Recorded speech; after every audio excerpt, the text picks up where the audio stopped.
Media ও টিকটকে আলোচিত কাপল blogger জান্নাত তোহার স্বামীকে গ্রেপ্তার করেছে পুলিশ।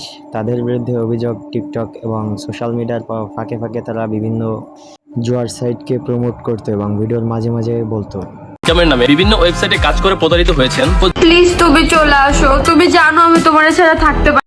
ইউটিউব ও টিকটকে বিভিন্ন বিদেশি জুয়ার প্ল্যাটফর্মের মাধ্যমে জুয়ার সাইটের প্রমোশন করত আলোচিত কাপল ব্লগার জান্নাত তোহা। এ কারণেই তাদেরকে গ্রেফতার করা হয়।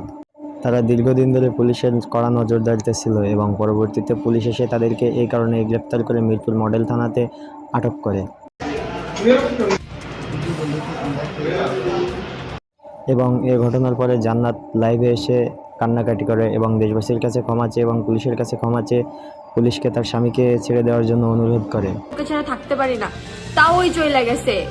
এখানে তো অবশ্যই থার্ড পার্সন আছে, আমি জানি না আমার কপালে কি লেখা আছে।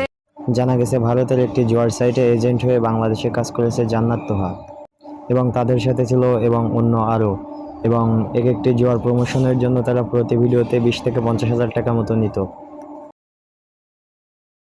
যারা অনলাইনে ইনকামের নামে বিভিন্ন ওয়েবসাইটে কাজ করে প্রতারিত হয়েছেন ও যারা নতুন আছেন, জানা যায় ওরা দীর্ঘদিন ধরে এসব জুয়ার প্রমোশন করে আসছে এবং বিদেশিদের সাথে এজেন্ট হিসেবে কাজ করছে এবং তারা ভারতীয় এজেন্টদের সাথে যোগাযোগ করে জনপ্রিয় ইউটিউবারদের সাথে এই জুয়ার প্রমোশনের ভিডিওগুলো করে থাকে।